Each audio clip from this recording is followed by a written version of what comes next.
Ցույց տվեք ինձ մի տեսահոլովակ, որտեղ Սամվել Կարապետյանը Ռուսաստանում ինչ որ մի ժեկի պետի ասում է ձեր աչքի վերևում ունք կա։ Ժեկի պետի։ Над вашим глазом есть бровь։ Կտրիչ Ներսիսյանը եւ իր, չգիտեմ ինչ աղանդը մասնատել է Գեղարդը դրանից մի փոքր մասունք, ինչքան փոքր մասունք ընդամենը փոկել են այդ մասունքը փոքր ու նվիրել են համայն Ռուսիո պատրիարքին։ Կոչ անենք իրան էլ հենց թող հրապարակվի, էլի։ Պարոն Թաթոյան։ Չէ, ինձ թվում է պարոն Թաթոյանը դեռ են կալիբրի չի, որ մենք իրան ուղիղ դիմենք մեր ոդկասթի ընթացքում։ Պարոն Սարգսյան, խոսքը Սերժ Սարգսյանի մասին է։ Խնդրում ենք, թող պարոն Թաթոյանը հրապարակի, թե ով է իրեն ֆինանսավորում, կամ դուք հրապարակեք, թե ով է ֆինանսավորում պարոն Թաթոյանին։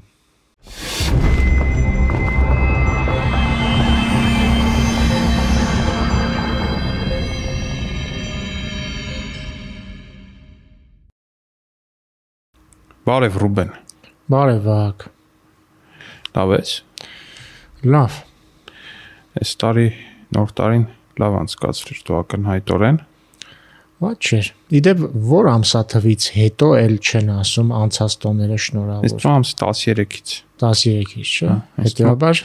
չեմ շնորհավորում քո անցած տոները։ Հատկապես որ առիթ ունեցել ես շնորհավորելու։ Այս տարի էլ այցելեցի Ռուբենի տուն, տեսա որ տղանահագին մեծացել է անցած տարվա համեմատ։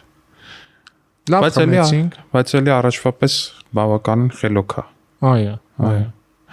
Ինչևէ, սա մեր հերթական ոդկասթն է։ Արդեն չեմ էլ հիշում որի թողարկումը, բայց տեքստում հաստատ կգրենք թե որի թողարկումն է մեր ոդկասթի։ 6-ը երևի։ Ակնհայտորեն շատ լավն է լինելու էս։ Մեկը այնպես որ հենց հիմիկվանից մի անգամից հավանեք տեսանյութը, դա օգնում է որպեսզի YouTube-ը այն ավելի շատ տարածի։ Եթե հանկարծ բաժանորդագրված չեք ալիքին անպայման բաժանորդագրվեք, դա էլ է օգնում որպեսզի YouTube-ը տարածի տեսանյութը ավելի շատ մարդկանց շրջանում, իսկ մենք սկսենք մեր քննարկումը։ Բնականաբար պետք է սկսենք նրանից, որ երեք Հայաստան վերադարձվեցին Ադրբեջանից 4 պահվող անձինք։ Այս թեմայով ինչ ունես ասելու։ Իրականում բուն թեմայից շատ բան չկա ասելու, շատ լավ լուր է եւ հույս ունենք, որ այդ մարդիկ կվերագտնեն իրենց կյանքը Հայաստանում, կմոռանան տեղի ունեցածը եւ իրենց կյանքը նորից կսկսեն Հայաստանում եւ բնականաբար սա մեծ ուրախություն է իրենց հարազատների, ընտանիքների անդամների համար։ Եվ բնական է սա նույնպես ինչպես նախորդ դեպքերում տեղի ունեցել կառավարության ջանքերով։ Իհարկե տեսնում ենք, որ ընդդիմադիր դաշտը դե ուղղակի ունակ չեն այդ մարդիկ, օրինակ գոյություն չունի մի բան, որ իրանք ասեն լավա վերջ, լավա վերջակետ։ Իրանք կամ ասում են վատ է, տեսային ժուրնալիստների միության նախագահ Սաթիկ Զեյրանյանն էր սա անվանել անբարոյական գործարք։ Ինձ թվում է նույնիսկ քննարկել չարժի էլի։ Տեսա նաև որ մյուսներն էլ ասում են, ահա, սա փաստորեն նախընտրական բան է, ԿՊ-ն սա անում է, որպեսզի նախընտրական որպես բան։ Ախր абսուրդ է էլի։ Լավ, բա ինչի առաջ չեր անում։ Այսինքն իրանք իրոք մտածում են, որ մեզ հաճելի է, որ մի 23-ից 24 թվերին են որ մեծ այդ մեկ, չէ, նկատի ունեմ ինչի 3 ամիս առաջ չեր անում, եթե կարող էր անել կառավարությունը։ Բայց չի, որովհետև անում այն ժամանակ, երբ որ դա հնարավոր է դառնում, երբ որ հնարավոր է դառնում, այդ ջանքերը պսակել հաջողության։ Այս նախընտրականի կոնտեքստում մի ուրիշ բան էլ կա, դաշնակցական Քրիստինե Վարդանյանը ասել է չի կարելի ոչ մի պարագայում պահվող անձանց վերադարձը դարձնել բան, ինչ անուն, նախընտրական քարոզարշավի մաս, չի կարելի քաղաքական դիսկուրսի մաս դարձնել։ Ու սա ասում են մարդիկ, ովքեր 20 թվականի նոյեմբերի 9-ից սկսած նախընտրական քարոզարշավ են անում գերիներին շահարկելով։ Իհարկե։ Ուղիղ իմաստով անում են նախընտրական քարոզարշավ շահարկելով գերիներին։ Ու մենք ենք միշտ ասել ժողովուրդ, դուք ինչքան շահարկում եք այդ թեման, այնքան Ադրբեջանի տեսանկյունից այդ թեմայի գինը բարձրանում է ու այնքան հավանականությունը գերի գալու քչանում է։ Մի արեք դա։ Ամեն հարց, գրեթե ամեն հարցու պատասխանի են այս թեման մեծացել, անդադ մեղադրել են, որ ոչ մի բան չի արվում, մենք գլուխներս կախացել ենք ամեն ինչ արվում է եւ այդ արվողը ենթակա չի հանրայնացման, որովհետեւ դա կվնասի process-ին։ Ու արդեն որ երրորդ անգամ ապացուցվում է, որ կառավարությունը անխոջ աշխատում է այս ուղղությամբ ու կառավարությունը ցույց է տալիս արդյունքներ այս ուղղությամբ ու նաև ապացուցվում է, որ չհանրայնացումը օգնում է process-ին։ Ու նաև ինչա կարևոր է էլի վերադառնալով ասում են նախընտրական բանա, նախընտրական գործընթացը սա։ Ճիշտ նշեցիր։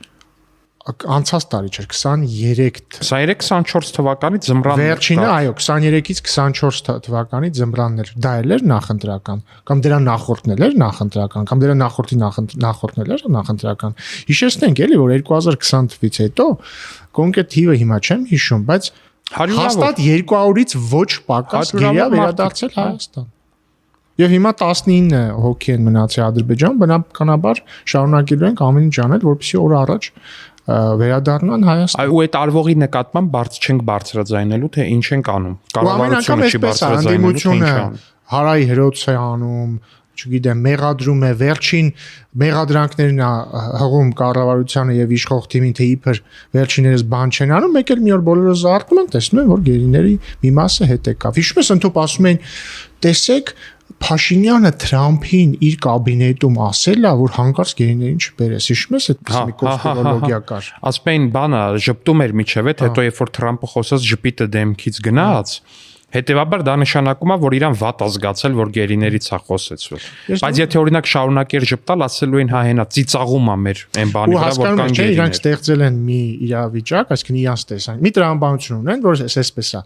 Եթե գերի չի գալիս, ուրեմն ունենք դավաճան իշխանություն, որը ոչ միայն ինքը բան չի անում, մի հատ էլ ուրիշներին ասում է, հանկարծ նես չանեք գերիները գալ, եթե գալիս են գերիները, ասում են դե սա նախընտրական արշավ է։ Այսինքն ձև չկա ճիշտ դուրս գալու, ԿՊ-ն ճիշտ լինելու ձև չունի ըստ ընդդիմության։ Իսկ իրականությունը իր հետևյալն է, որ քաղաքացիական պայմանագիրը, կառավարությունը եւ խորհրդարանական մեծամասնությունը ամեն հնարավոր եղանակ բանեցնում է, ամեն կերպ փորձում է այնպես անել, որ մեկ օր շուտ բոլոր պահվող անձինք ազատ արձակվեն ու վերադառնան Հայաստանի Հանրապետություն, վերադառնան իրենց ընտանիքներին,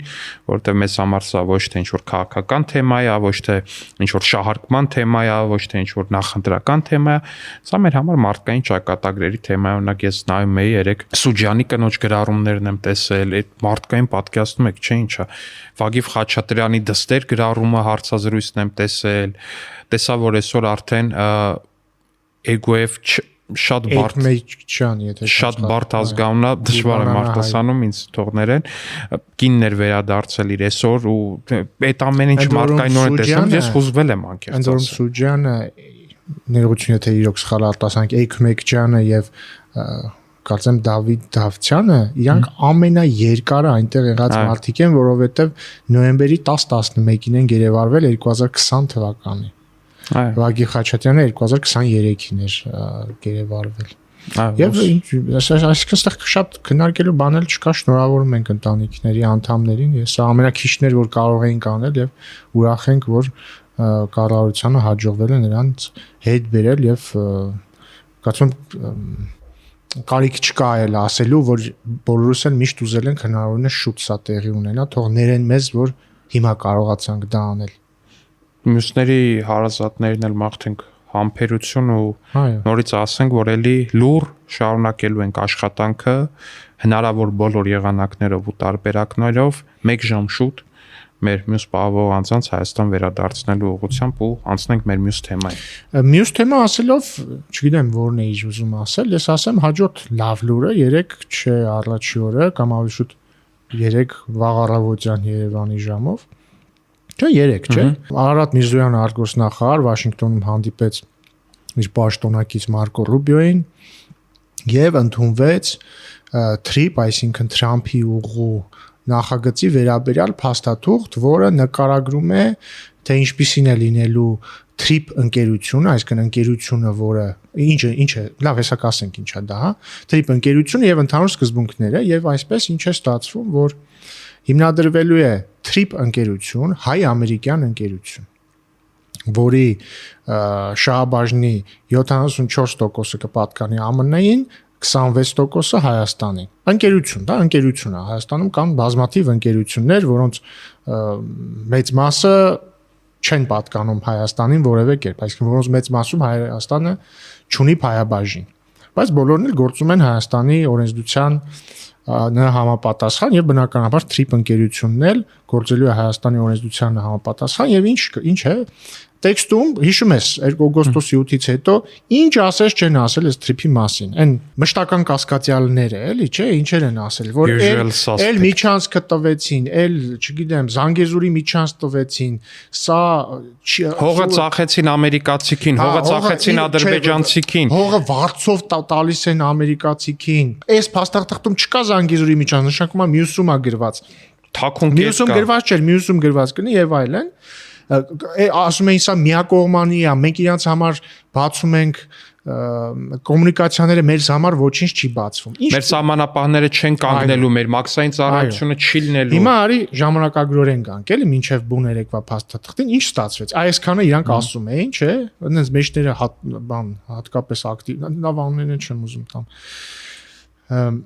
ինչ էին ասում առաջին փաստարկը էլի որ սա միակողմանի է մեր համար ոչինչ չի բացվելու այնպես ստացվեց որ մեր համար բան բացվեց նույնիսկ նրանից առաջ որ բան կբացվեր Ադրբեջանի համար այսինքն օգոստոսի 8-ին ստորագրվեց հռչակագիրը արդեն նոյեմբեր ամսին հա եթե չեմ սխալվում նոյեմբեր այո նոյեմբեր դեկտեմբեր կարող նույնիսկ հոկտեմբերն էր չէ հոկտեմբեր չէ հա նոյեմբեր Ղազախստանից եւ Ռուսաստանից Ադրբեջանի տարածքով երկաթ գծով Հայաստան ծորեն եկավ հետո հիմա էլ է գալիս իդեպ այս վերջերս էլի Ռուսաստանից հերթական խմբականակը եկավ ծորենի Ադրբեջանից Հայաստան ներկրվեց նավթամթերք դրա արդյունքում նա բենզինի գինը իջավ որոշ տեղերում եւ այս թեման ինքը ժամանակագրորեն է համաձայն եմ բայց այս թեման արժանի է որ մի հատ կանգնենք սրա վրա ու հետո էլի շարունակենք բայց արի որպեսի խառը չլինի այս թեման ավարտենք հետո գանք այդ մյուս դե օքեյ լավ այսինքն այս ամենը տեղի ունեցավ ու հիմա արդեն հրապարակվում է TRIP-ի վերաբերյալ փաստաթուղթը, որը վերջնական դագաղի վերջին մեխը Զանգեզուրի միջանցքի մասին մեր ընդդիմության fake խոսույթների խփում է։ Այսինքն ինչ այդ փաստաթղթում գրած։ Հստակ գրված է, որ ամեն ինչ տեղի է ունենալու մեր ինքնիշխանության, իրավազորության եւ տարածքային ամբողջականության շրջանակներում։ Սևով սպիտակին գրած է, որ Հայաստանի որևէ ինքնիշխան գործառույթ ֆունկցիա չի արտապատրիրակվելու։ Սևով սպիտակին գրված է, որ անվտանգությունը պահում է Հայաստանի, այսինքն Հայաստանն է պահում անվտանգությունը իր տարածքով։ Սևով սպիտակին գրված է, որ բոլոր սահմանային եւ մաքսային անցակետերում Հայաստանի համապատասխան գերատեսչությունների ներկայացուցիչները ներկայ են լինելու էլ ինչ կար այնտեղ սևով սպիտակին գրված է որ համապատասխան գործառույթներ են իրականացնելու իրանց այսինքն անվտանգությունը գրած է մենք ենք գրած է որ լինելու են համապատասխան մաքսային եւ անձնագրային գործառույթներ, հա, ընթացակարգեր, գրած է որ Հայաստանի գերատեսչություններն են ներկա լինելու եւ անելու, այսինքն բոլոր կետերով միջանցքային տրամաբանությունը հերկվում է այս փաստաթղթով։ Այսինքն հերկվում է այն փաստը, որ երրորդ ինչ որ ուժա լինելու մեր տարածքում, որ անվտանգությունը ինչ որ երրորդ ուժա պայելու եւ այսպես շարունակ։ Եվ ես պատահական չեմ համարում, որ արդեն 2 օր անդիմությունը ինչ որ խղճուկ փորձեր են անում տեղի ունեցածը նսեմացնելու, բայց ոնց որ թե չի ստացվում։ Բայց ինչա մնում տակը, որովհետև մարդիկ կան մեծ մասը առնվազն այդքան շատ չի խորացել, նայել ասել դա ինչ որ վատ բան չկա, նույնիսկ այն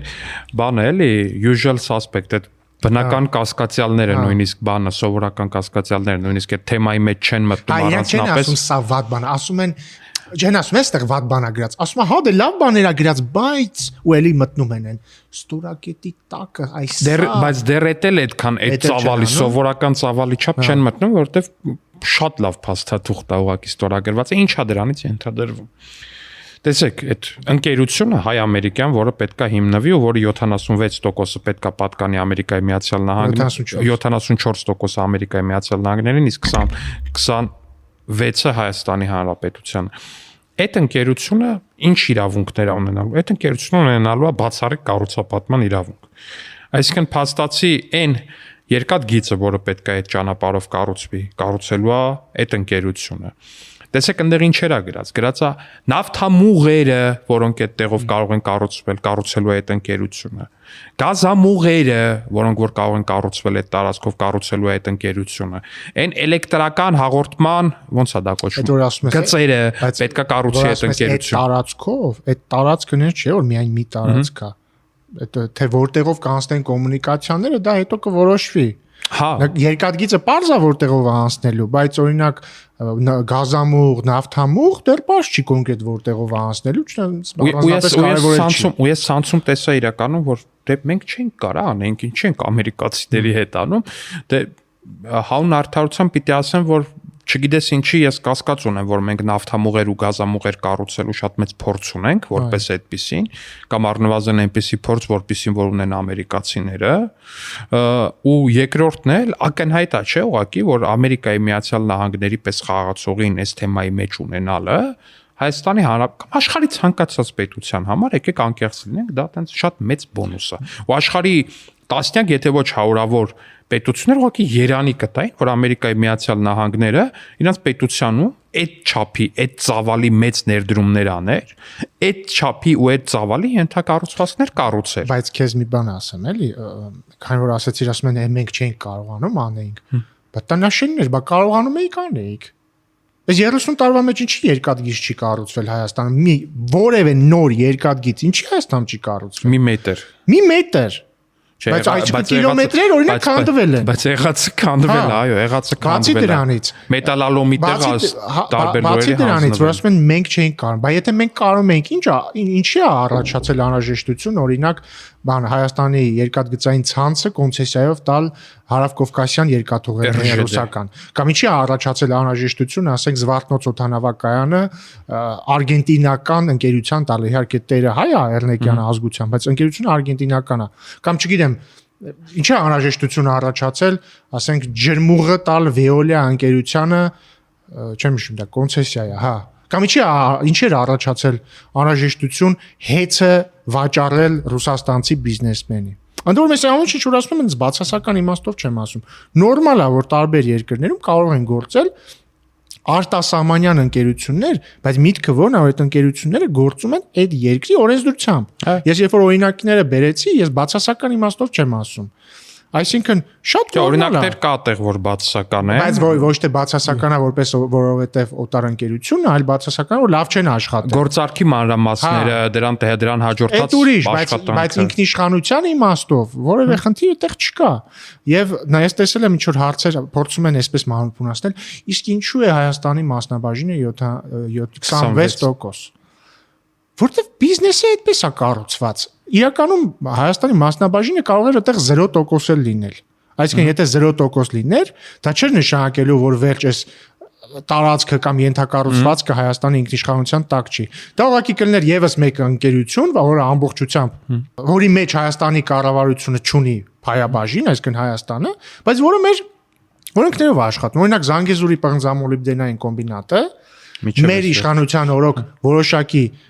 մասնաբաժին ստացավ Հայաստանի Հանրապետությունը որպես փայատեր, բայց մինչև այդ ոչ մի մասնաբաժին չուներ։ Ավելի բան օրինակ Ամերիկայի հետ, օրինակ Nvidia ընկերությունը Հայաստանը դրանում փայաբաժին ունի, չէ, մարդիկ եկել են, այստեղ բաստաճյուղ են բացել, աշխատում են, հարկերը տալիս են ու ինչ է ստացվում։ Հիմա ինչ է ստացվում։ Տիպի դեպքում ինչ է լինելու։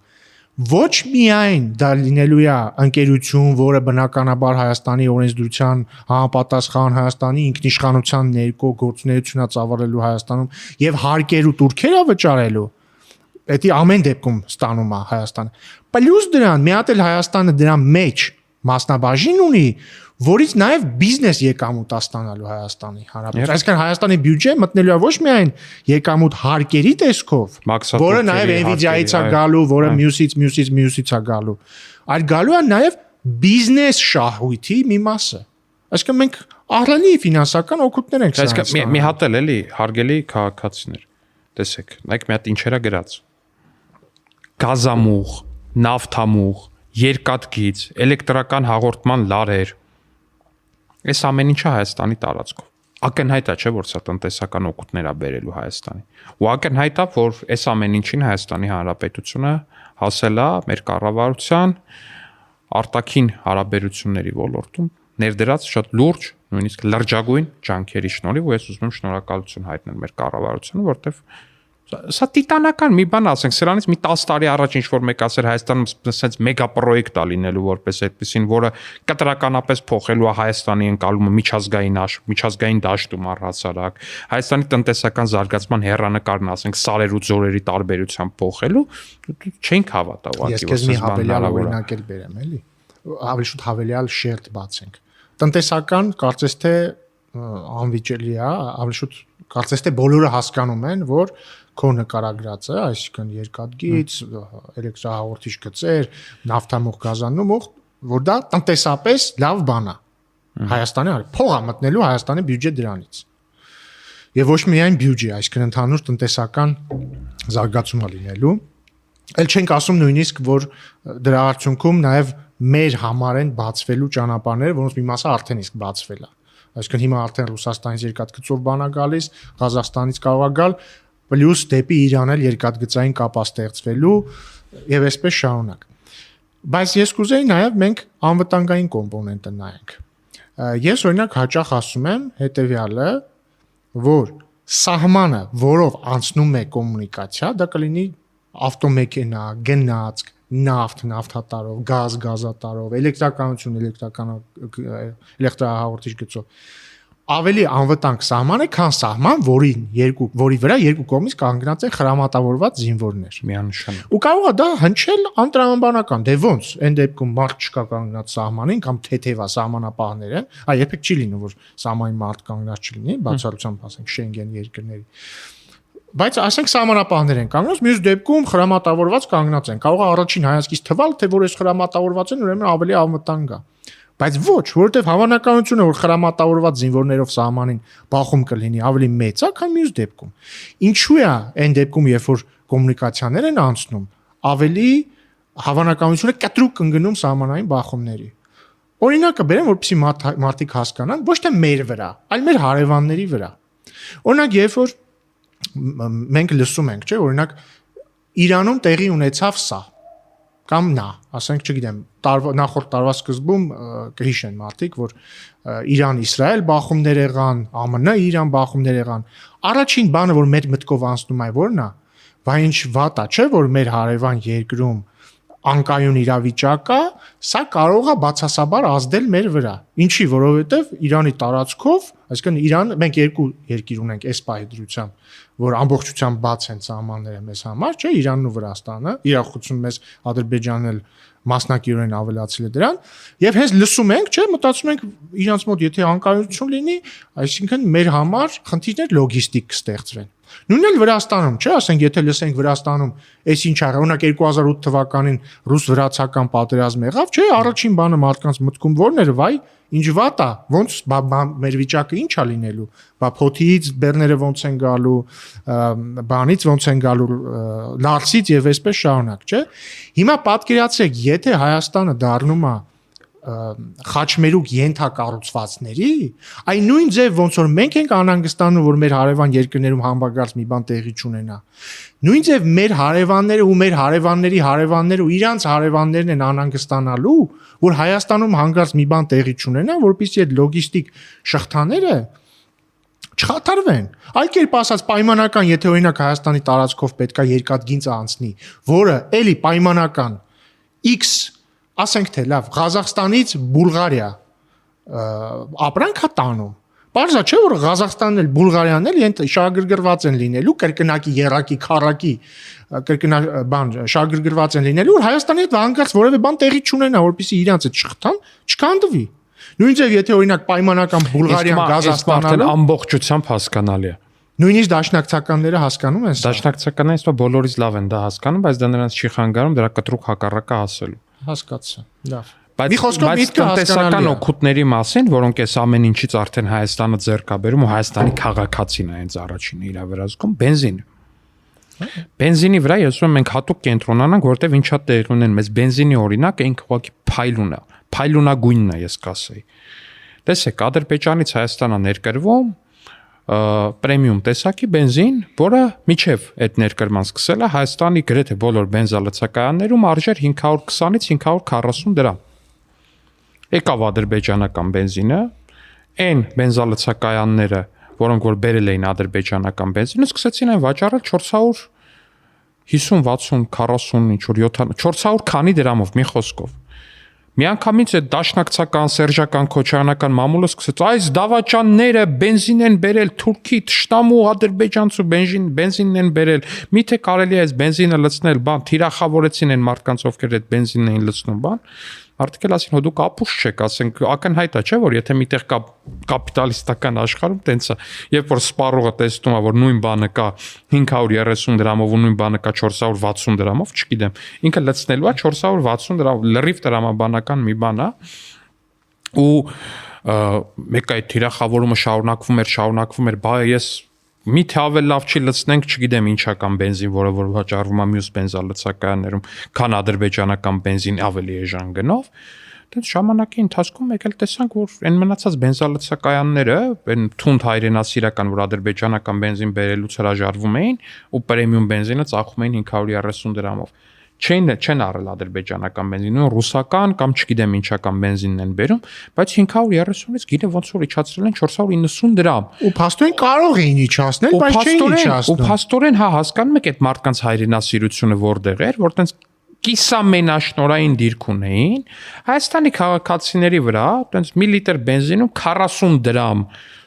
հավելյալ փող էին դնում, այսինքն փաստացի կարային ծախեին 490-ով իրանց օգուտը մեկը անեին, բայց ծախում էին 530-ով, քանի որ իրանք շատ հայրենասեր էին, իսկ վիջիցիլի կներեք արտահայտությանս համար, իսկ վիջիցիլի ադրբեջանական բենզին բերող ու էժանով Հայաստանի քաղաքացուն վաճառողը անհայրենասերն է։ Փայլուն ուղակի տրամաբանություն։ Բայց ես ավելին ասեմ, սա ոչ միայն ազդում է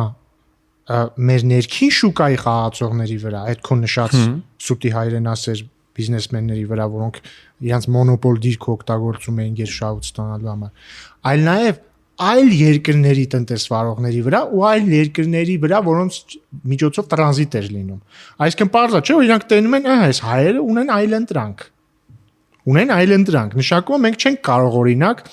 օգտագործելով այն փաստը, որ իրանք այլընտրանք չունեն, իրանց վրա բացառապես թանկով բենզին ծախենք կամ իրանց վրա բացառապես թանկով կազմակերպենք տրանզիտը դեպի իրանց երկիր։ Սա կարևորագույն բան է։ Նույնը դեպ ծորենին է վերաբերում։ Ամենակարևոր բանը պետության համար այն է, որ իր տնտեսվարողները ունենան այլընտրանք։ Հատկապես այն ապրանքների վերաբերյալ, որոնք կարևորագույն են կյանքին ապահովման համար, իսկ համ վառելիքը, համ ծորենը դրանք են։ Այսինքն իրականում ֆունդամենտալ ռազմավարական նշանակության ապրանքներ են։ Մենք ստեղծել ենք իրավիճակ, որ մենք ունենք այլընտրանքներ, ծորենը հանգարց այս երկրի հետ մի բան կլինի, այն մյուսով կստանանք։ Աստված չանի ոչ մի երկրի հետ բան լինի, դա շեշտենք։ Այդ մի իմաստով, բայց մյուս իմաստով բոլորը գիտեն, որ մենք ոնց ասենք, թեկուզ պարզ շուկայում, չէ, եթե ուզում ես գին գցես, ասեց այս գինը, եթե մենակ ինքն է ծախում այդ ապրանքը, դա ուզում ես ուզի, չես ուզում մի ուզի։ Հա, երկու կանաչի ծախող է, բայց եթե այնտեղ մեկն կա, կարաս ասես, ինչ ես խոսում, ես գնամ ընդ ինձ էժանով են տալիս։ Հա, ինքը արդեն ասում, չէ, ու ինքը ասում, ես է կտամ այդքանը։ Հետևաբար դա երկշերտ է, համ մեր ներքին շուկայում է այսպես, որ ստիպված են լինում գինը իջացնել, համ արտաքին շուկաներում, այդ թվում տրանզիտ երկրների։ Բայց այդտեղ մեկը կարևոր է, էլի, այս փաստը, որ մի բան է, երբ որ ուղղակի տենում են, որ ավելի էժանը կա գինը իջացնում են, նորմալ բիզնես մարտավարություն է։ Կարող ես թանկով ծախես, թանկով ես ծախում։ Չես կարողանում արդեն ավելի էժան ծախող խաղացող մտնում, ստիպված էժանացնես, նորմալ է, սա բիզնես կանոն է, սրա համար ոչ մեկի չեն քննադատում։ Բայց այն որ կոնկրետ մի քանի բենզին ներկրողներ, որ խիստ փոխկապակցված են նախկին իշխանությունների շրջանակի հետ, խիստ փոխկապակցված են, որն է, հենց իրանք են, որ կան։ Փաստացի իրանց հետ փոխկապակցված լրատվամիջոցներով հստակ ատելության արշավ են սկսում այն մարդկանց նկատմամբ, ովքեր ներկրում են ավելի էժան բենզին ու ավելի էժան են վաճառում քաղաքացիներին։ Ատելության արշավ են սկսում են քաղաքացիների նկատմամբ, ովքեր որ գնում են ավելի էժան բենզինը, բայց հետո վդրուկ էլի կներեք ռուսերեն բառի համար հանկարծ մի օր վեր են կենում, ասում են 530 դրամից գինը սարքում 490 դրամ։ Բայց ո՞նց է տենց լինում, ժողովուրդ ջան։ Բա փաստորեն ձեր հայրենասիրությունը այդ 40 դրամի մեջ է կենտրոնացած մի լիտրի մեջ։ Իդեպ երկու բան հիշեցի ասեմ։ Նախ դու գիտես որ սոկարի մեջ Ադրբեջանի որպես պետություն փայը, եթե չեմ սխալվում, մոտ 30% է հիմա։ Իսկ սկզբում ընդհանրապես մի 10% է եղել։ Սա զուտ այն իմաստով եմ ասում, որ դրանից չի ստացվում որ սոկարը Ադրբեջանում գործող ընկերություն չի, էլի Ադրբեջանում գործող ընկերություն է։ Բացի դա, սա ի համեմատություն trip-ի եմ էլի ասում։ Հաջորդը, որ ասում են, հա, հասկացանք, բայց դուք բենզին եք, նախ մենք չենք առնում, տնտեսվարողն է առնում, մենք ստեղծում ենք հնարավորություն, բայց ասում եմ, եթե մենք բենզին ենք առնում, նշանակում է մենք հարստացնում ենք թշնամուն։ Լավ, այդ տրամաբանությամբ օրինակ երբ որ Ռուսաստանից ցորեն էր գալիս Ադրբեջանի տարածքով, տրանզիտի համար որոշակի գումար երևի ստանում էր Ադրբեջանը, վստահ եմ որ ստանում էր։ Բայց ինչ չեք ասում, տրանզիտի փողը ինչ եք տալիս։ Կամ նույն տրամաբանությամբ օրինակ երբ որ որևէ երկրի վրայով օթանավ է թռնում, վճար է ստանում այդ երկիրը։ Մենք Ադրբեջանից վճար ենք ստանում։ Իրանք է մեզնից, եթե իրանք տարածքով թռնում են, չգիտեմ, կա, վճար ենք ստանում։ Մենք Ադրբեջան մեզ վճարում է դրա համար։ Չէ, ես չեմ խոսում այն մասին, որ վարչապետն է սրա մասն ասում է, ադրբեջանցիք էլ իրենց հասարակության մեջ կան մարդիկ, որ ասում են, այդ բենզինը տալիս եք, որ հայերը լցնեն իրենց տանկերը ու ռազմական մեքենաները։ Բայց այստեղ իրանք ի՞նչ է կատարվում։ Իրականում այդ ասողները իրանք բազա փորձում են մարդկանց էմոցիաներին պաթոսով բան անել, բայց էլի ճշմարտությունը որն է, կրկին ինչքան տնտեսական փոխկապակցվածությունը մեծ է, այնքան հավանականությունը պատերազմի փոքրանում է, որովհետև եթե կողմերի բիզնեսմենները լավ իրար այդ բիզնես են անում, փող են աշխատում, երկու կողմն էլ փող է աշխատում։ Եթե երկուսն էլ փող են աշխատում, իրանք սկսում է ձեռք տալ այդ փող աշխատելու process-ի դադարումը։ Եվ հետեւաբար հավանականությունը բախումների էլի քչանում է։ Ու միևնույնն է, բենզինի նկատմամբ էս գերակտիվ ատելության քարոզ արշավը, սա միևնույնն է կոնկրետ բենզին ներկրողների նախկին իշխանությունների հետ փոխկապակցված բենզին ներկրողների կողմից ֆինանսավորված, նրանց ֆինանսական շահերից բխող մերկանտիլ ինչ-որ տենց ուռա հայրենասիրական սոուսով համեմված էժանագին շոու է։ Հարգելի քաղաքացիներ, որտեվ եթե այդ մարդիկ հայրենասեր լինեին, 1000 ներողություն, բայց իրանք բենզինը գերշահույթով չէին ծախի ձեր վրա։ Եթե կարայիք 40 դրամ գին իջացնեիք, իջացնեիք։ Ոչ թե գնայիք հիմա լրատվականներին փող տայիք ձեր այդ փող կապակցված, որ ատելության արշավ սկսեն էժան բենզինի նկատմամբ։ Շուկայական հարաբերություն է։ Լցրեք այն բենզինը, որը որ ուզում եք, բայց լցրեք այն գնով, որը որ ձեզ ձեռնտու է, ու շատ կարևոր է նաև հենց հիմա նորից հավանեք մեր տեսանյութը, որտեվ YouTube-ին դա ազդակատալ է, որ ինքը տարածի է տեսանյութը այլ մարդկանց շրջանում, բաժանորդագրվեք ալիքին ու մենք էլ անցնենք մեր բայց արի իմ ու քո սոցիալական էջերի լինքերն էլ դնենք, թող դրան էլ բաժանորդագրվեն, ինչ վատ կլինի որ բաժանորդագրվեք նաև այնտեղ հենց բանի նկարագրության բաժնում կդնենք պարոն Ռուբինյանի էջերի լինքերը եւ իմ էջերի լինքերը բաժանորդագրվեք նաև դրանց անպայման հեչ վատ չի լինի, ինչպես ասեց Ռուբենը։ Ինչևէ հաջորդ թեման, որը ես ուզում եմ մենք խոսանք ու կամաց գանք իրականում մի շատ հետաքրքիր թեմայի։ Տես, ուրեմն դու վստահ եմ որ տեղյակ ես, այսինքն գիտեմ որ տեղյակ ես, որ ես բանավեճի էի հրավիրել մեր ձևով շարժման համակարգող կամ չգիտեմ ինչ Սամվել Կարապետյանի եղբորորդի Նարեկ Կարապետյանին։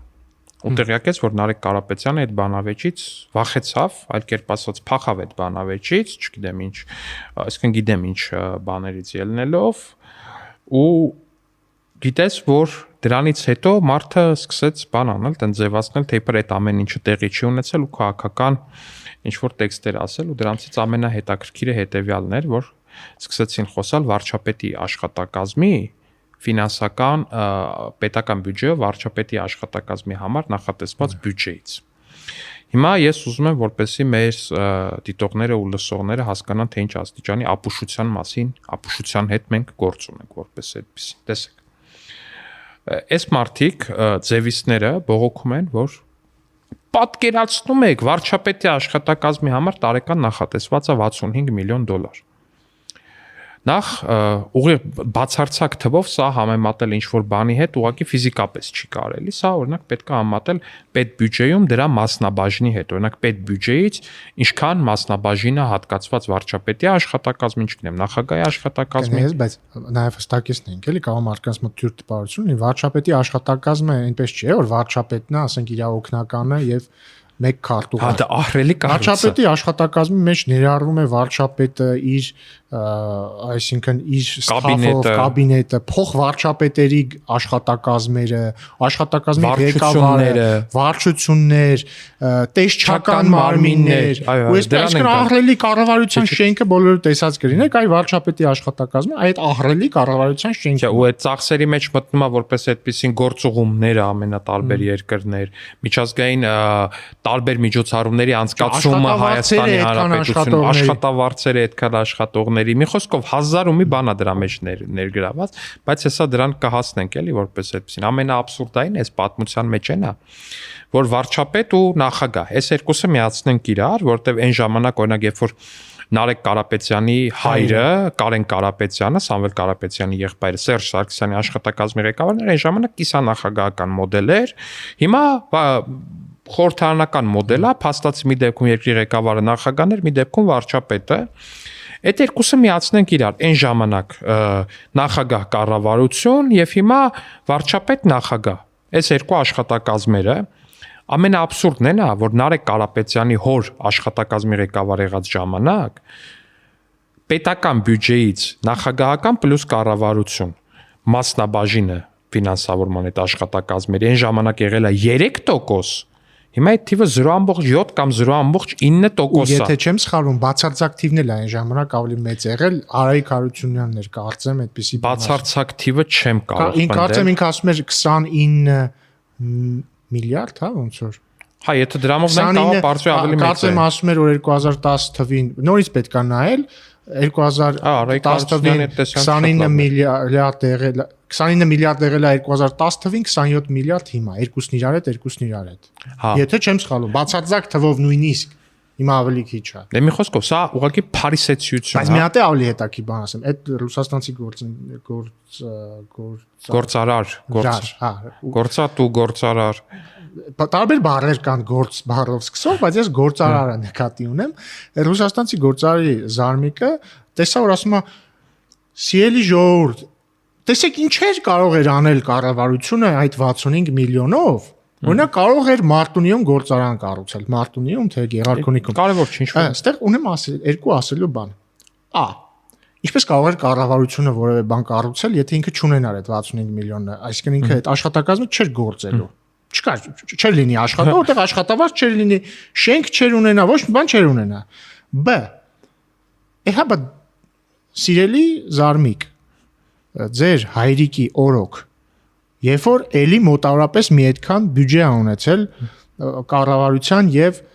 նախագահի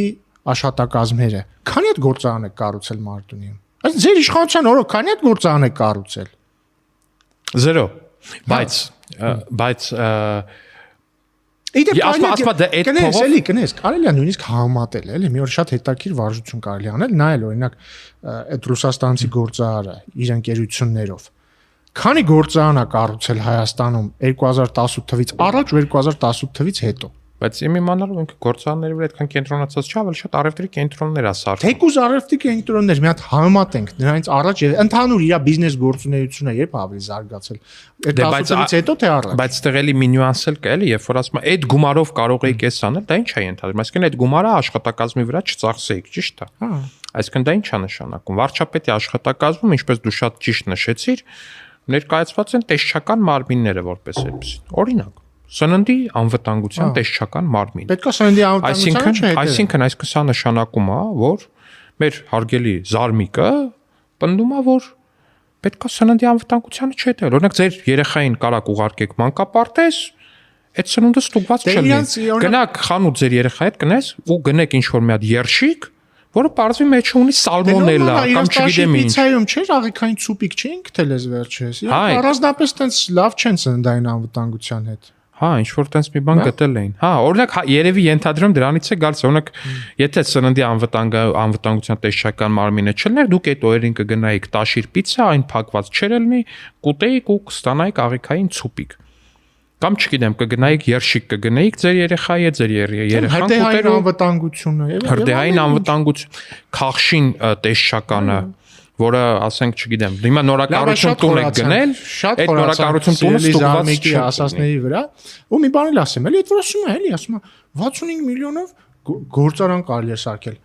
Հերիք չի իր հոր իշխանության օրոք իրանք ոչ մի գործարան չեն սարքել։ Իրանք Սերժ Սարգսյանի աշխատասենյակն են ռեմոնտ արել։ Հասկանում ես, իրանք գալիս ասում են, մենք կկառուցենք գործարաններ, բայց իրանք երբ որ իշխանության են եղել, իր հայրիկը երբ որ եղել է Սերժ Սարգսյանի աշխատակազմի ղեկավարը, իրանք կառուցել են, ռեմոնտ են արել Սերժ Սարգսյանի աշխատասենյակը։ Դե ինչ պակաս գործարանը։ Ինչեր ասես, որ չեն արտադրվել այդ գործարանը։ Իրանք երբ որ ասում են գործարան են կառուցել, նկատի ունեն գալու են Սերժ Սարգսյանի համար նոր աշխատասենյակներ սարքել։ Դե գոնե դա, բայց դա էլ իրանց մոտ կարծեմ, ես ինչքան հիշում դու պատմել ես, որ շատ վատ է ստացվել։ Բայց իրոք անկեղծ շատ վատն է։ Ես իդեպ առիթ է պատմեմ, էլի 2018 թվականի ապրիլի, չէ, մայիսի, երբ ընտրվեց վարչապետ Նիկոլ Փաշինյան, մայիսի 8-ին, չէ։ Այո։ Մայիսի 8-ին ընտրվեց վարչապետ, դեն ժամանակ վարչապետի նստավայրը նախագահական մնաց է, դա էլ էր ինչ որ աբսուրդ որոշում Սերժի համար, եւ ալարում էր շենքը փոխեր, եւ գնացինք, մտանք ու ես չէի դե մինչեւ այդ չենք տեսել մենք Սերժ Սարգսյանի աշխատավայրը հերոստացույցով ցույց չէին տվել կամ տալուց էլ տենց ամբողջ կադրով չէր, ինչ որ փոքր կադրով էր, ես տենց անճաշակ ռեմոնտ չէի տեսել երբեք։ Իրոք շատ անճաշակ է։ Ու ես հիշում եմ, ես ոնց իմացա որ իրանք են ռեմոնտ արել, հարցրեցի ես ինչի, ասացին դե տաշ իրենք են սա ռեմոնտ արել։ Փայլունա։ Բայց այստեղ մի բան էլ կա, էլի։ Մեկ էլ ինչ են ասում են, այ դուք բանը ոչինչից չեք հասկանում, ոչինչ չեք կարողանում կառավարեք, բան։ Հետը վերցրել եք ինչ եք կարողանում անել, բան, ու մեկ էլ պարզվում է, որ հետի բաժանորդ դառնալը Երևանում, ես հիմա թվերը ճիշտ ասեմ, էլի։ Նախկին 277,000 դրամի փոխարեն դարձել է 186,000 դրամ, այսինքն գինը բաժանորդ դառնալու հետի նվազել է 91,000 դրամով։ Մեկ ընտանիքի համար, որ օրինակ դու նորակառուցում բնակարան ես գնել կամ ինչ ես արել կամ ուղղակի նոր ես դառնում բաժանորդ։ Հիմա շեշտի, հիմա 91,000 դրամով էժանացել է հետի բաժանորդ դառնալը Երևան քաղաքում։ Մարզերում էլ է էժանացել, բայց թվերը մենակ Երևանին ունեի ձեռքի տակ։ Ու սա ի՞նչ է նշանակում, բա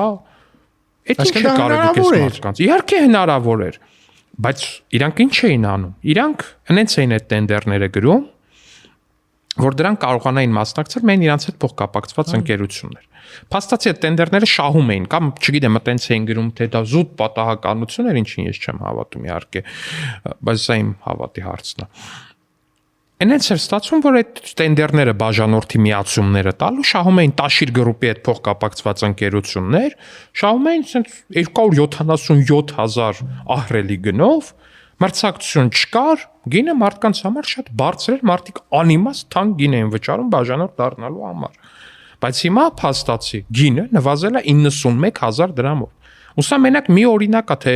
ինչ է նշանակում լավ կառավարում, ինչ է նշանակում արդյունավետ կառավարում, ինչ է նշանակում քաղաքացիական կենտրոն կառավարում։ Լսի, ես ավելի պարզ օրինակ բերեմ։ Մի հատ կրկես չկարողացան 10 տարվա մեջ սարքեն։ Այդ ոնց ստացվեց, որ ռուսաստանցի բիզնեսմենը հենց ձերբակալվեց, դրանից հետո մի ամսվա մեջ սարքվեց այդ բանը։ Կրկեսի շենքը։ Դա քրեակատարողական հիմնարկների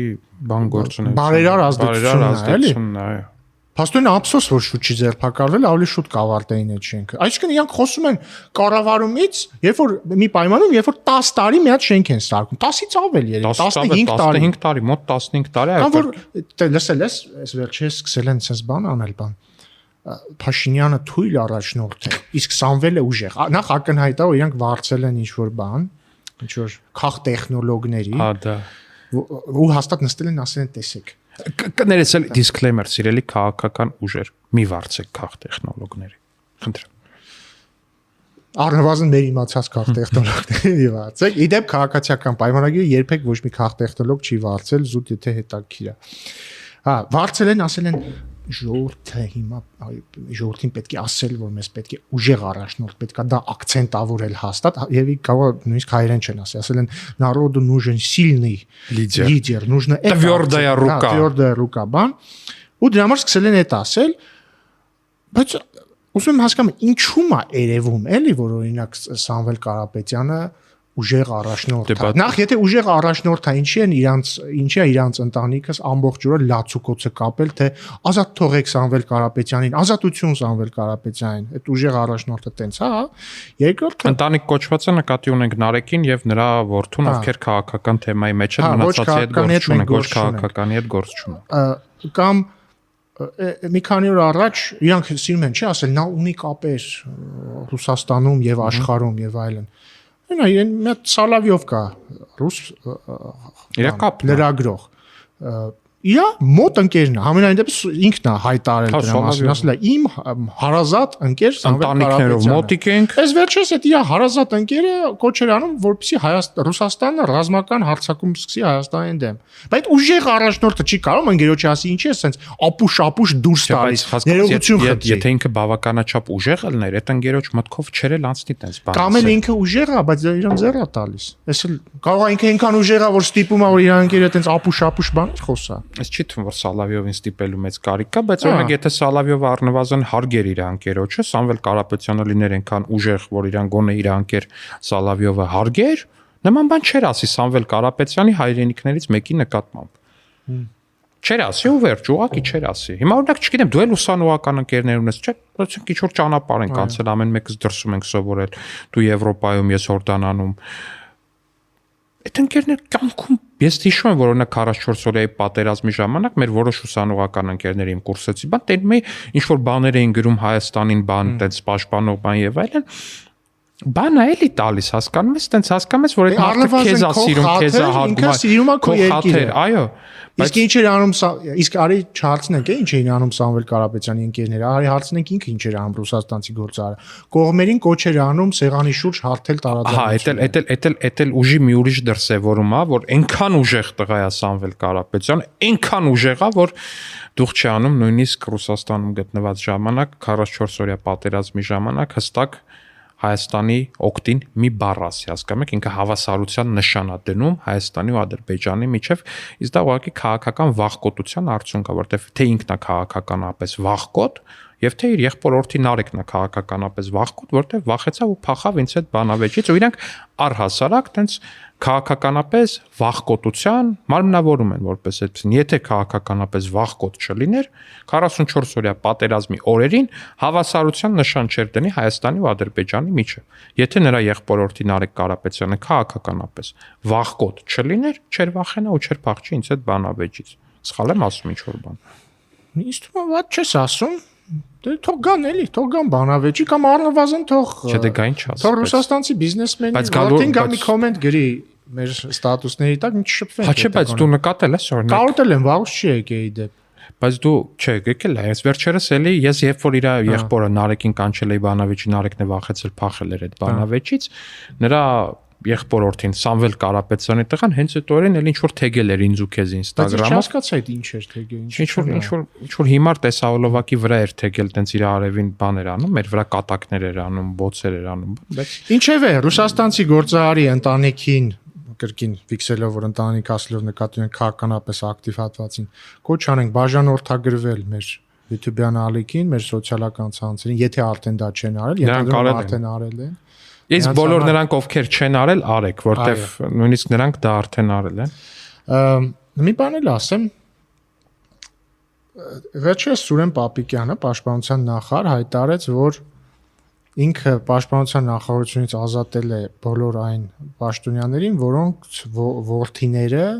այլ երկրի քաղաքացի են, նկատի ունենալով, որ ակնհայտ է, որ իրենց երեխեքին սարքել են այլ երկրի քաղաքացի, որպեսզի բանակում չծառայեն եւ այստեղ բարոյական անհամապատասխանություն է առաջացնում։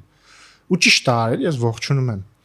Բայց տես ինչի մասին է, էլի այս ամեն ինչը։ Այս ամեն ինչը իհարկե այդ մարդիկ օրենք չեն խախտել։ Ում որ Պապիկյանը ազատել է աշխատանքից, իրենք օրենք չեն խախտել, ոչ մի օրենք չի արգելում, որպեսզի մեկի երեխան դառնա այլ երկրի քաղաքացի։ Բայց հայրենասիրության ոգին Էտա որ մարդ եթե ինքը պաշտպանության նախարարությունում աշխատում, ինքը պատասխանատու է այս երկրի պաշտպանության համար ու անտրամաբանական է, որ ինքը այսպիսի մեխանիզմով որ ուզում է որդուն բանակից փախցնի։ Բայց նույն ձև ոչ մեկի մոտ կամ այդ ընդդիմադիր հատվածի մոտ հարց չի առաջանում, բայց լավ նորմալ է, որ մեկը կա այլ երկրի քաղաքացի է, նկատի ունեմ ռուսաստանցի բիզնեսմենին, ու ինքը հավակնում է Հայաստանը ղեկավարի։ Ինքն էլ այլ երկրի քաղաքացի, որդին էլ է երևի այլ երկրի քաղաքացի, առնվազն երկքաղաքացի։ Այսինքն դա նորմալ է։ Սա դրվում է, ասում են Հայաստանը պիտի ղեկավարի Փաշինյանը, թե բանը ռուսաստանցի բիզնեսմենը։ Արա ո՞նց կարա ռուսաստանցի բիզնեսմենը Հայաստանը ղեկավարի։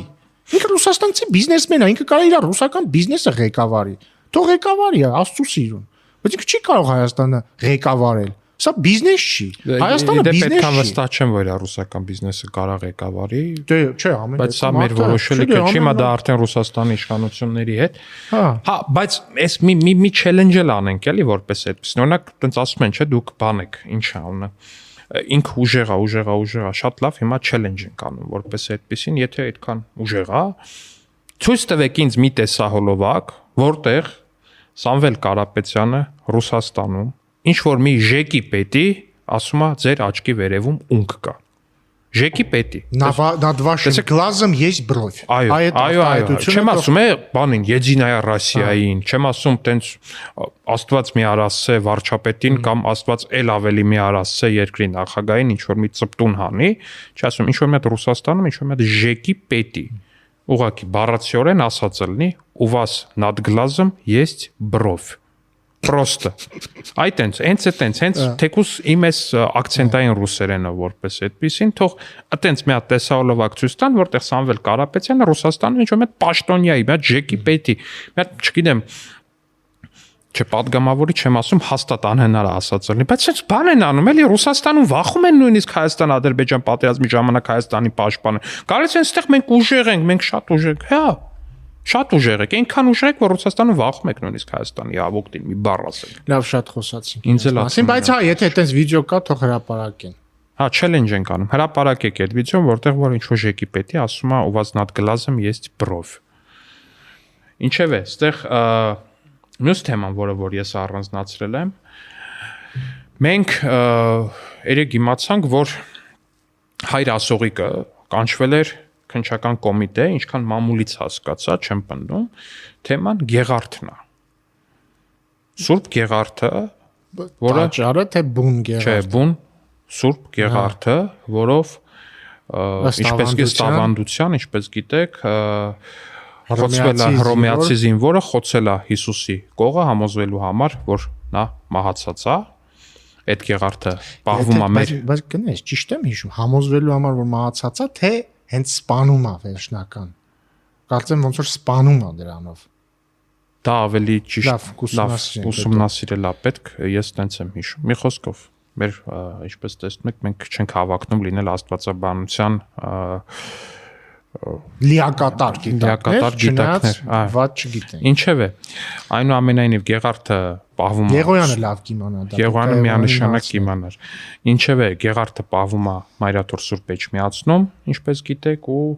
համարվում է մեր հայ առաքելական եկեղեցու գլխավոր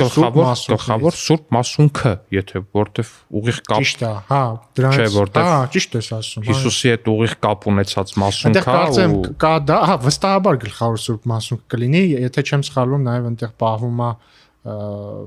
Նոյան տապանի ինչ որ բեկոր, դա էլ վստահաբար կարևոր Սուրբ Մասունքը, բայց հիերարխիայում միանշանակ է, որ Հիսուսի հետ ուղիղ առնչություն ունեցած ավելի նրան խոցած նիզակը պետք է համարվի կարևորագույն Մասունքը եւ ահա ինչա պարզվում։ Նու շուտ էր պարզվել ավելի ճիշտ եւ ահա պարզվում է, որ Կտրիչ Ներսիսյանը եւ իր չգիտեմ ինչ աղանդը մասնատել է Գեղարդը դրանից մի փոքր մասունք, ինչքան փոքր մասունք ընդամենը փոկել են այդ մասունքը փոքր ու նվիրել են համայն Ռուսիո պատրիարքին եւ հիմա այս հարցի շուրջ ինչքան հասկացա մամուլից հայր ասողիկին կանչել են քննչական կոմիտե, քանի որ նա հանդիսանում է թանգարանների տնօրենը եւ այլն եւ ուղիղ առնչություն ունի այդ մասունքների պահպանման հետ եւ ինչա ասում էս մարդը ով զարմանք ասում դա ոչ մեկի գործ չի դա եկեղեցու գործն է, մենք որոշել ենք ում նվիրել, ինչ նվիրել, լավ ենք արել, նվիրել ենք։ Լուրջ տենց, հա, չեմ տեսել։ Տառացիորեն չեմ ասում, բայց ասում եմ դա ոչ մեկի գործը չի, դա եկեղեցու գործն է։ Բառացիորեն սենց է, մեծ հաշվով ասում եմ լավ ենք արել ենք ձեր ինչ գործ։ Եթե վերակերպենք նրա շուտ։ Այսինքն ճիշտ եմ հասկանում, իրանց մոտ ավանդույթ է դարել։ Ասում ես դու անառակությամբ ես զբաղվել, ասում ես ձեր ինչ գործ։ Այդ անառակություն բան մի կողմ թողնի։ Չէ, ասում ես բանա, չգիտեմ, էլ ինչ ես ասում։ Ինչ ասում ես, ասում են մեր գործն է, հա։ Ասում են դա ձեր ինչ գործն է, մենք ենք որոշել լավ են կարե ասում է։ Ասում են լավ են կարե, հա։ Հայ ժողովրդի, քրիստոնյա հայ ժողովրդի տենց կարևորագույն մասունքը մասնատել են, թեկուզ ասում է չնչին փոքր եւ այլն, ասում է ձեր ինչ գործ, լավ են կարե։ Կներեք, բա ձեր ինչ գործ։ Բա ում գործ, ձեր գործ։ Իդեպ վերջերս Այս վերաբերմունքը էլի ուղակի։ 2 օր առաջ նայում էի Պետրոսի Ղազարյանի հաղորդման հյուրը Գևորգ Սրբազանն էր, եպիսկոպոս, ազգանունը Գևորգ Սրբազանի չեմ հիշում ճիշտն ասած։ Շատ տպավորիչ հարցազրույց էր իդեպ։ Ես Գևորգ Սրբազանին չեմ ճանաչել, հիմա էլ անձամբ չեմ ճանաչում, չեմ տեսել երբեք, բայց շատ տպավորված եմ, շատ պարկեշտ հոգևորականի տպավորություն է թողում ու եւի տարօրինակել չի որ չեմ ճանաչել, որովհետեւ հիմնականում պարկեշտ հոգևորականները նես չի որ օրը մեջ հարցազրույց են տալիս հեռուստատեսությամբ քաղաքական, որ մենք մի հատ էլ ճանաչենք։ Բայց էլի շատ աղմկահարույց բաներ ասեց ինքը։ Եվ ես կարծում եմ պետք է արձագանք լինի, լավ, ես Կտիչ Ներսյանը արդեն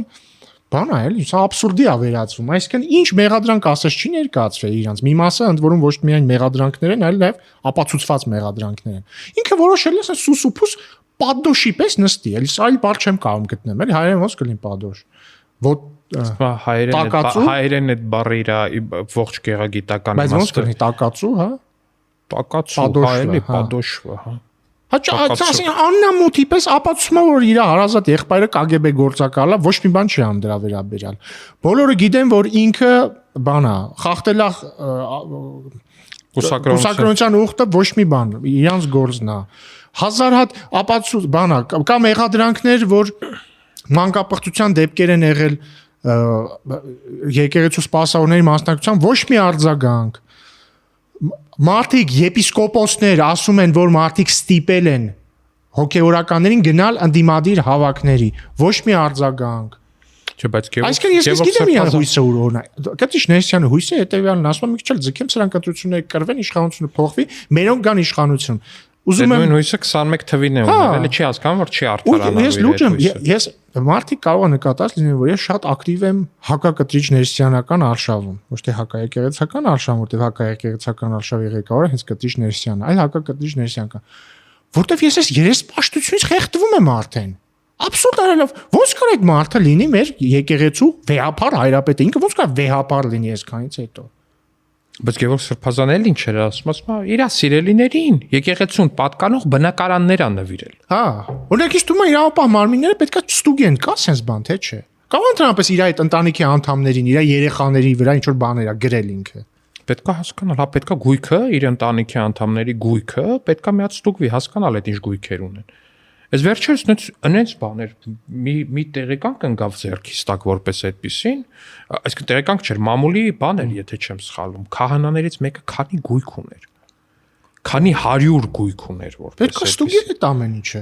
Ու ամենակարևորը, բայց ամենակտրիճական քահանաներից մեկն է որպես այդպեսին, նույնիսկ ինչ որ տես խոսակցություններ կան, որ դա հենց կտրիճի գույքերն են իր անունով գրած։ Ես կարծում եմ իրոք պետք է ստուգվի դա ու ամենատպավորիչ բանը որ Գևորգ Սրբազանն ասեց, բառացի չեմ հիշում, բայց մոտավորապես այն էր ասում որ լավ էս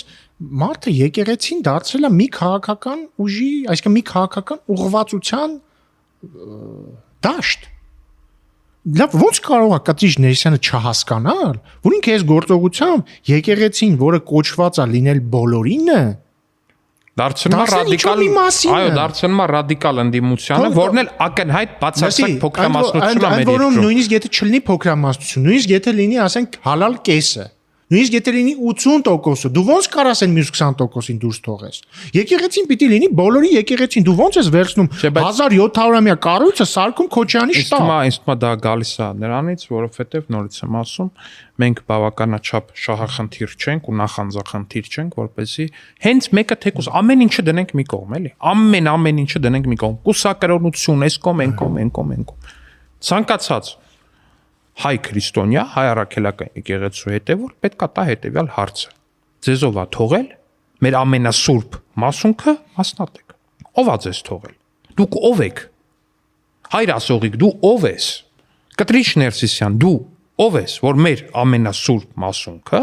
հայ առաքելական եկեղեցու ամենասուրբ մասունքը, կտրեք նվիրեք ուրիշին։ Մի հատ է պատմում էին, չէ, նով էր Արշակներ։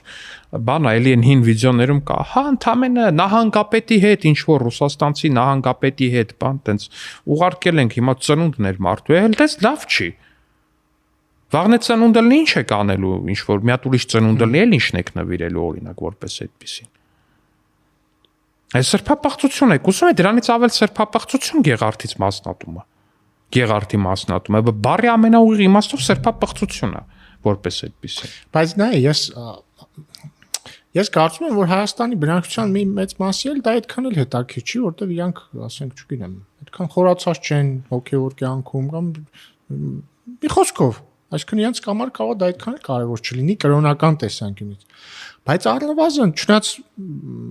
օրենքի տեսանկյունից մեկը հետաքրքիր կլինի։ Բայց ընդհանրապես ես կարծում եմ եկեղեցու շուրջ ստեղծված երկու հանգամանք կա, որը պետք է հետաքրքրի Հայաստանում բոլորին, այդ թվում ոչ քրիստոնյաներին, աթեիստներին, չգիտեմ, մեր եզդի եղբայրին բոլորին։ Դա այդ հետեւյալ երկու շերտն է։ Ա. Արտաքին ազդեցությունը եկեղեցու։ Որտեւ այստեղ արդեն կարևոր չի դու քրիստոնյա ես, հավատացյալ ես, այլ կրոնի ես, ինչա, դա մեր երկրի վրա ազդեցության լծակ է։ Ու ապացուցված դեպքեր կան, երբ որ արտաքին ազդեցություն կա մեր եկեղեցում։ Երկու դեպք կա ապացուցված ընդ որում։ Առաջինը Բագրատ Գալստանյանն է խոստովանել, որ իր հետ շփվում են օտարերկրյա ուժային կենտրոններ, որոնք իրան կոչ են անում Հայաստանում փոխել իշխանությունը։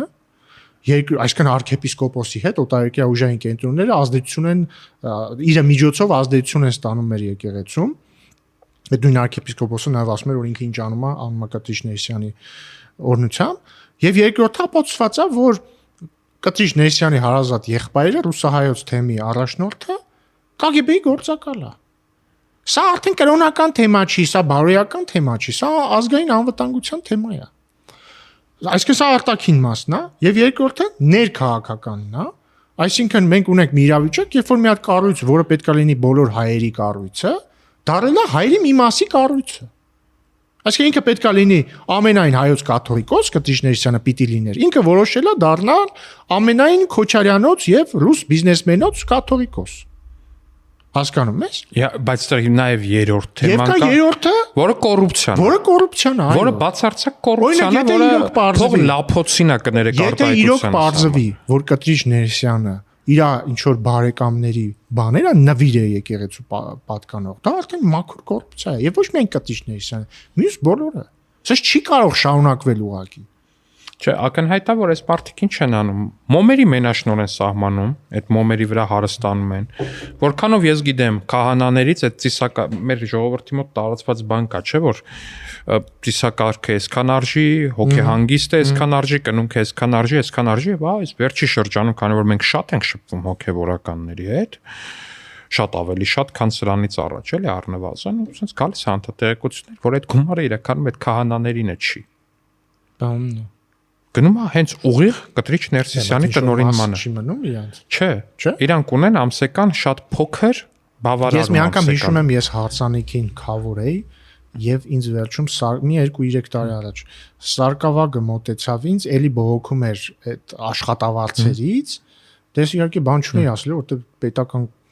կառույցի հետ կապ չունի էլի իրանց աշխատավարձերը, բայց հարցրեցի բայ այդ գումարը որ տալիս են, ինքը ասաց մեզ, այսինքն սարկավագներիս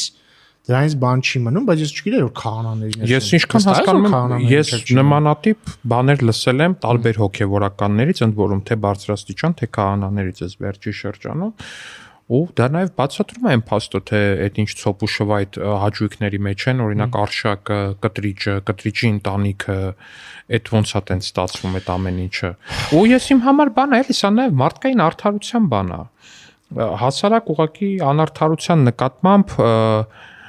ոչ տոլերանտ լինելու հարց է։ Ինչ է նշանակում ուղղակի հասկանում եք, ուղղակի հարստահարվում են բուն եկեղեցու ներսում քահանաները։ Օրինակ, երբ որ դու տեսնում ես մի քահանա, որը չգիտեմ, ինչ որ սովետական մեքենայով է գնում եկեղեցի իր ծառայությունը մատուցում, ու դրա կողքին տեսնում ես Արշակ Խաչատրյան, ով որ Յաշիկով է ինչ որ բաներ անում, տես ճռիկներ անում եւ այլն անում եւ այլն անում։ Սա հստակ անարդարության մասին է խոսում։ Կտրիչ Ներսիսյանի ցոփ ու շվայտ կյանքն ես տեսնում։ Նրա ընտանիքի ունեցվածքն ես տեսնում ու լսում դրա մասին առնվազն։ Ինչևէ, լավ լուրն այն է, որ Կտրիչ Ներսյանը կաթողիկոս չի եւ իր որևէ արած որևէ ազդեցություն չունի եւ այս վերջերս տեսա որ հայտարարել են իբր Գևորգ Սրբազանին հանել են Մասյացոտնի թեմի առաջնորդի պաշտոնից, դա որևէ ուժ չունի դա։ Ընդհանրապես Կտիչ Ներսյանը որևէ արած որևէ ուժ չունի եւ նույնիսկ եթե ինքը վաղը որոշի, ասենք, չգիտեմ, Էդմոն Մարուքյանին եպիսկոպոս ձեռնադրել, դա կրկին որևէ ուժ չի ունենալու, բայց ամեն դեպքում ասեմ, եթե այդպես որոշում կայացնի, ես չեմ միջնորդել, դա իմ միջնորդության արդյունքը չի լինելու։ Շատ էմոտի դեպք կար տպավորություն, որ դու ամեն դեպքում միջնորդելու ես։ Ես կարող եմ միջնորդել, որ օրինակ Սարգսակ ձեռնադրեն Էդմոնին, դա կարող եմ անել, դրա խաթր կզանգեմ ես։ Շատ լավ։ Դե ֆիքսեցինք։ Բայց մաքսիմումը դա է։ Մաքսիմումը սա ֆիքսեցինք, այս մի բանի մասն է խոսանք, այսօր վարչապետի ճեպազրույցն էինք իրար հետ նայում։ Լրագրողների մասով ես պիտի արձանագրեմ, որ կոնկրետ 3 լրագրողներ կան, որոնք ուղղակի ներկայացնում են Հայաստանի ինդիմության դեմքը։ Նրանք Հայաստանի ինդիմության դեմքը լավագույնս ներկայացնող լրագրողներն են ու տարբեր ճակատների լրագրողներ են, բայց բոլորը միասին մարմնավորում են Սերժ Սարգսյանին, Ռոբերտ Քոչարյանին ու Ձևիսներին։ Երեքը միասին վստահ եմ դուք նույնիսկ առանց նրանց անունները տալու, նույնիսկ առանց նրանց տված հարցերը մեջբերելու, ես վստահ եմ դուք հասկացաք ես ում մասին։ Դե խորհուրդ տանք բոլորին նայեն այսօրվա վարչապետի ճեպազրույցը։ Նայեք անպայման վարչապետի ճեպազրույցը։ Մեր ոդկասթից առաջ նայում ենք եւ ուղղակի ապշելու է էլի այդ անորակությունը, բայց լավ է դա ես կարծում եմ։ Դա միանշանակ ուղղակի տեսեք, դա այս 3 քաղաքական ուժերի դեմքն է, դա այս 3 քաղաքական ուժերի նկարագիրն է, որտեղ այս 3 քաղաքական ուժերի լիդերներն էլ փաստացի քաղաքականապես վախկոտ են ու չեն ներկայանում բանավեճերի, բայց իրանց պոտենցիալ օպոնենտների հետ հանդիպման ուղարկում են նմանատիպ, ինչ ասեմ, եկեք չասեմ էլի, նմանատիպ լրագրողների ասեմ, ավել բան չասեմ։ Տեսա մի բանի վրա եմ ուզում շեշտեմ, այդ լրագրողներից մեկը վարչապետ Փաշինյանը, տենց էլ չհասկացանք ինչ հարցեր տալիս, մեջբերումներ էր անում վարչապետի գեղարվեստական գրքից։ Որի մեջ ինչ-որ տենց պատկերավոր բաներ են, մի երկու հատ անպաշկեշտ բառ կա նույնիսկ։ Ասենք ես զարմանում եմ, ինքը գիրք չի կարդացել։ Օրինակ ինքը գիտի, հետաքրքիր գիտի, որ աշխարհում կան գրքեր, ընդ որում բարձրաշխարհիկ գրքեր, որոնք համարվում են համաշխարհային գրականության գագաթնակետեր, որտեղ նկարագրվում են բաներ, ասենք, չգիտեմ, սեռական հարաբերությունների մասին, կամ չգիտեմ, չէ՞, կամ անպարկեշտ հայրախոսություն, չէ՞, լուրջ թեմաներ, կան, ասենք, չգիտեմ, գրքեր, որոնք դետեկտիվներ են, որտեղ նկարագրվում է սպանություն, դա չի նշանակում, ասենք Ագաթա Կրիստին մարդասպան չի, չէ՞, բայց ինքը գրել է սպանությունների մասին։ Աբսուրդ է, ես լուրջ չեմ հասկանում։ Չեմ հասկանում։ Անկեղծորեն սա չէ, հասկանալու բան չկա ստեղ, բանա, ստեղ խնդիրը խմբագիրների մեջ էլա դա։ Էժանագին մրոցին է ստեղ խնդիրը դրված։ Էժանագին մրոցին, բայց սա իրական նշանակման մի բան, որ Սերժ Սարգսյանը վախկոտ է ու փախչում է բանավեճից, որ Սերժ Սարգսյանը վախկոտ է ու փախչում է բանավեճից, որ դե Սամվել Կարապետյանը, չգիտեմ ինչքանով է բան տես։ Բա Քոչարյանը, բա Տեր-Պետրոսյանը, Տեր-Պետրոսյանը ունի մի երկու հատ, այսինքն իրան հարող մի քանի լրատվամիջոց ունի, դրանց մեծ մասը բան չեն, չունեն լրագրող, որ ճեպազրույցներից են, մենակ Ազատությունն է, որ լրագրողներին ուղարկում է։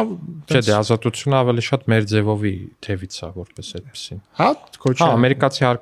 ամերիկացի հարկատուների փողերով բացարձակ մեր ձևովի քաղաքական գծի մեջ, տենց ռուսաստանցի օլիգարխի քաղաքական գծի մեջ ազատ լող է տալիս Ազատություն ռադիոկայանը իր մեծամասնությամբ, որպես այդպեսին, որտեղ այնտեղ կա շատ հստակ փոքրամասնություն, որը իրապես ժողովրդավարական արժեքների կրողն է, բայց ակնհայտ է, որ Ազատության այն ռեպորտաժը դու տեսել ես, որտեղ իրանք արդարացնում են Տաշիր Սամոյի այս նախընտրական գրեթե նախընտրական շրջանում բարեգործություն Ռուսաստանցի բիզնեսմեն Տաշիր Սամոյի Ռուբեն։ Հիմա դա Սամվել գոնը։ Լավ, Տաշիր Սամվելի համաձայն եմ, կարելի է այդպես ասել, բայց դա տենց վատ բան չի էլի։ Չէ, դե ամեն դեպքում։ Լավ, օքեյ, տենց ինչ որ տենց իգ վերջացած չի բան չի, տենց հանդում, բայց այդ մարդը, օքեյ, շատ լավ։ Տաշիր Սամվելի բարեգործությունն են բան անում, ու որ նայում ես այդ ռեպորտաժը, բանը այն հին ժամանակները Սերժի Քոչարյանի ժամանակները ոնց էր, չէ, հանրային հեռուստաընկերությունը տենց չգիտես ինչ ձևի արդարացնում են անարդարացնելին, ու այդ տիպի ռեպորտաժ են մի հատ ստացել ու ես կարծում եմ այդ ռեպորտաժը տենց մշտական խարանա մնալու ազատության վրա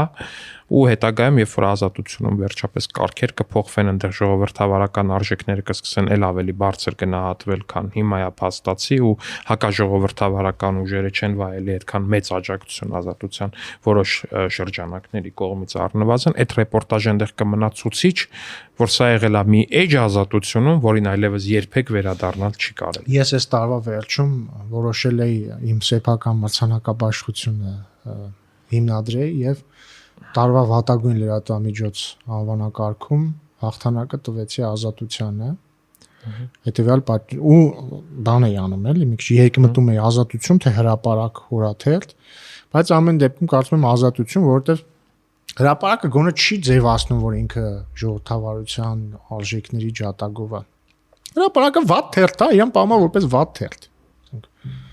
շատ վատ թերթ է բայց չի հավակնում լինել լավ թերթ հասկանում ես չի ներկայում չի խափում ազնիվ է քո հրապարակը հրապարակի գլխավոր խմբագիրը բաց Facebook-ում հայոյում է մեզ հա ասենք քիչ ամնում բարես բունամ իմաստով հայոյան գրի մեզ իրա լրագրողները գալի մեկ-մեկ հայոյում են լուրջ եմ ասում չէ դաշնակցական պատի թերթ է դասական հրապարակ այսքան տենց ավելի վատ Աղվան Վարդանը ոնց փռշտա տենց գրում է հրապարակը բայց իրանք գոնե ազնիվ են եւ ցավոք ստեղծվել է իրավիճակ որ հրապարակը ազատությունից 5 անգամ ավելի լավ լրատվամիջոց է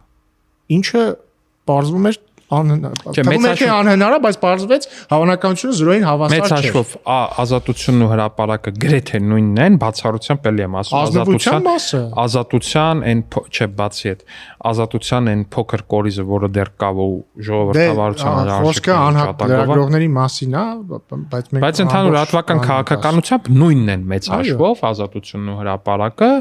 ուղղակի տարբերությունը է դա որպես այդպես նա հրապարակը դա Աղվան Վարդանի պատի թերթն հրապաբանի դաշնակցության պատի թերթն է ազատությունը ձևանում է ժողովրդավարական արժեքների կրող կամ ժողովրդավարական արժեքների ջատագով 168-ն է շատ վատ լրատվամիջոց դե իր խմբագիրն է իրաց անունը պետք չի չէ բայց ինչի մարդիկ պետք է իմանան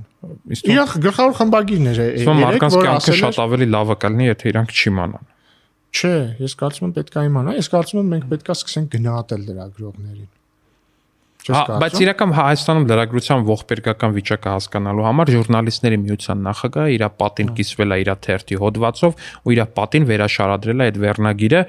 անբարոյական գործարք անվանելով մեր 4 հայրենակիցների վերադարձը Հայաստան։ Բայց ասեմ քեզ կան նաև Հայաստանում լավ լրատվամիջոցներ, որոնք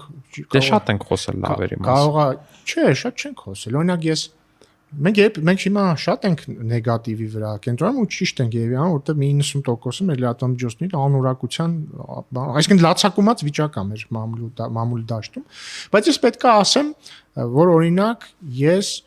վատ չեմ գնահատում օրինակ Civilnet-ի գործունեությունը Ես տեղ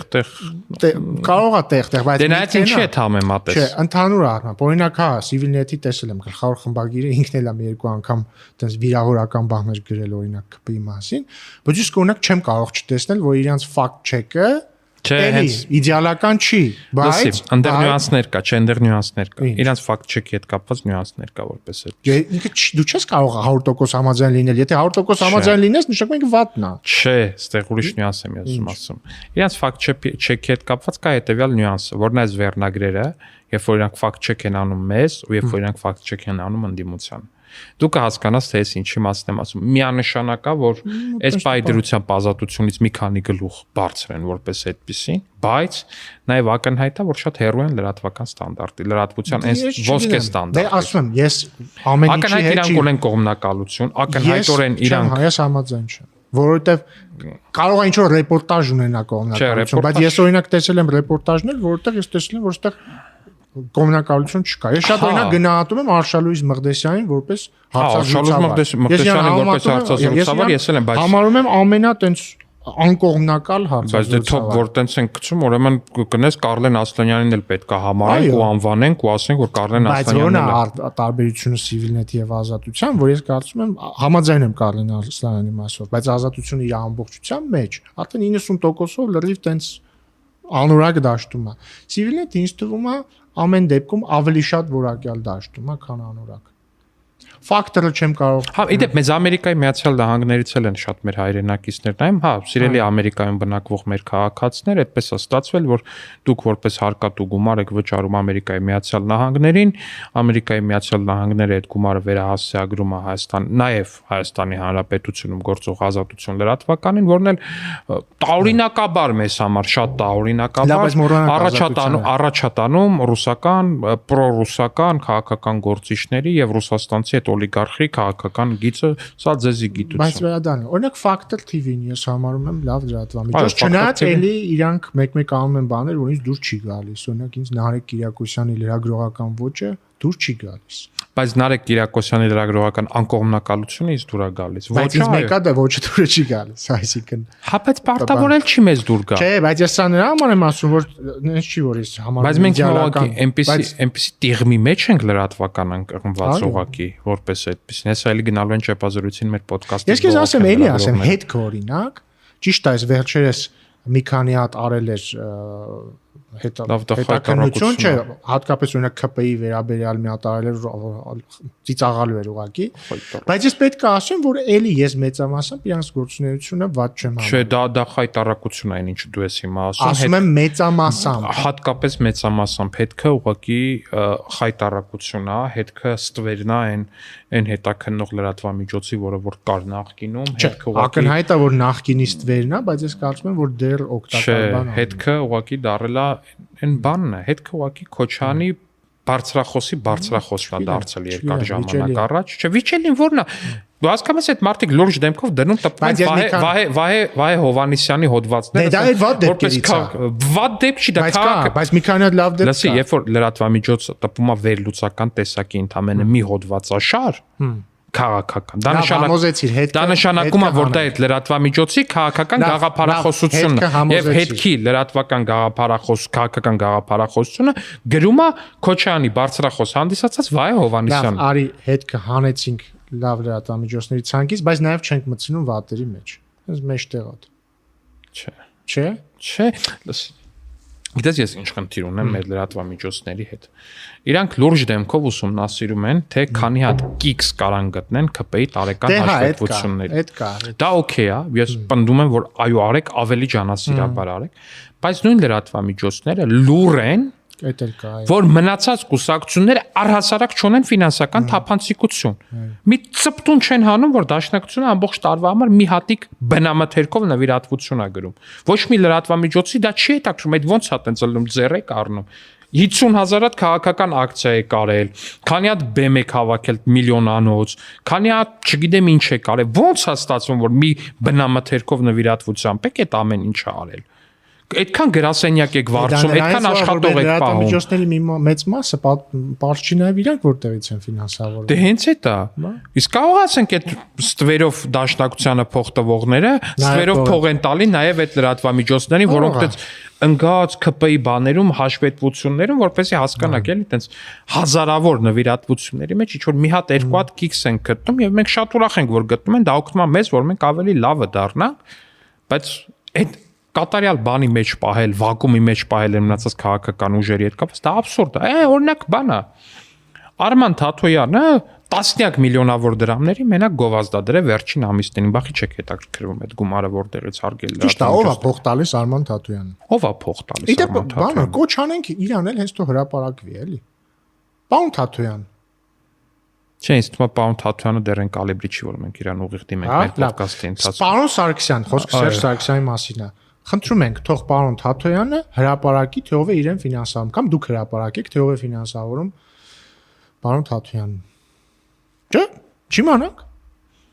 Հավանեք տեսանյութը, որպես Սերժ Սարգսյանը Արման Թաթոյանին հորդորի հրապարակել։ Պարոն Սարգսյանը ինքը նույնպես կարող է հավանել տեսանյութը կամ բաժանորդագրվել մեզ։ Սերժ Սարգսյանը։ Ինչ։ Չես թվում է YouTube-ում տենց Ինչ, չի մտնում YouTube-ըստ քեզ։ Չէ, մտնում է, բայց չգիտեմ բաժանորդագրվել։ Դե նկարագրի։ Ոնց են բաժանորդագրվում։ Ասա։ Տեսեք, ստեղ որ գրված է Civic News կամ Civic, հենց կողքը կոճակ կա, կախված ձեր YouTube-ի լեզվից, գրածա կամ subscribe, եթե անգլերեն է։ Ինձ թվում է բանկ։ Հա, կամ պատպիսացը, եթե ռուսերեն այ դրա վրա եք սեղմում, կամ հայերեն չգիտեմ ունի թե չէ YouTube-ը, բայց եթե ունի, ուրեմն բաժանորդագրվել, այդ կոճակին եք անպայման սեղմում, պարոն Սարգսյան եւ հարգելի քաղաքացիներ, ու դրանով բաժանորդագրվում եք մեր ալիքին, այնպես որ վստահ ենք, որ առաջիկա օրերին